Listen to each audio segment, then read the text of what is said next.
Bonsoir, Monsieur Sabail. Bienvenue au Concertgebouw, au MA Festival. Votre programme avec Esperion 21 s'appelle Masters of Contrapuntus et contient de la musique de chambre du XVIe au XVIIIe siècle. C'est un recueil magnifique et un grand trajet musical aussi. Pouvez-vous nous expliquer un peu comment vous êtes arrivé à ce programme et ce que cette musique signifie pour vous? Ce programme, c'est un programme qui essaie de tracer un peu les plus beaux moments de la musique pour ensemble d'instruments, pour ensemble de viols spécialement, mais quelquefois on fait des musiques aussi qui n'ont été pas spécifiquement indiquées pour les viols, mais qui peuvent se faire avec les viols, et qui prend le principe de donner une vision de l'art de contrepoint et de la musique pour consort de toute l'Europe. Et je suppose que certaines d'entre ces pièces sont déjà avec vous depuis quelque temps.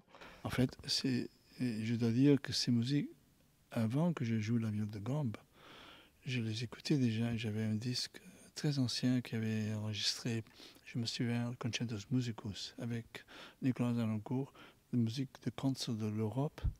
C'était de la Deutsche Grammophon. Et j'écoutais ça sans arrêt. C'est une musique qui me plaisait énormément. Et c'est une des choses qui m'a fasciné dans la viole de gambe, c'est cette possibilité, en plus de son répertoire solo, de pouvoir offrir ces moments de grande pureté. J'ai trouvé une définition assez amusante du mot contrepoint dans le Oxford Dictionary of Music qui dit « Counterpoint is the ability unique to music to say two things at once comprehensibly ».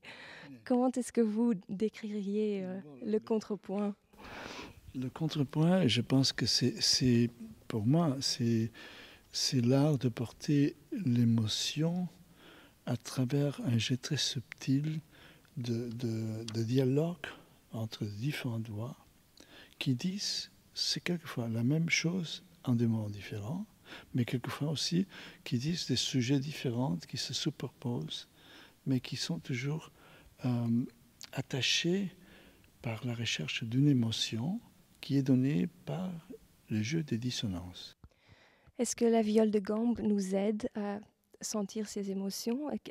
Quelles sont les caractéristiques de l'instrument qui font qu'il se prête si facilement ou qu'il est si approprié à ce répertoire-là?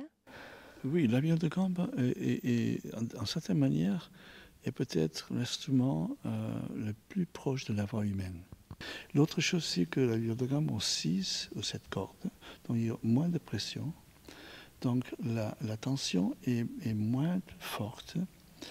Donc on a plus le langage humain dans le sens de la parole parlée ou de la parole qui est susurrée, qui est dite doucement.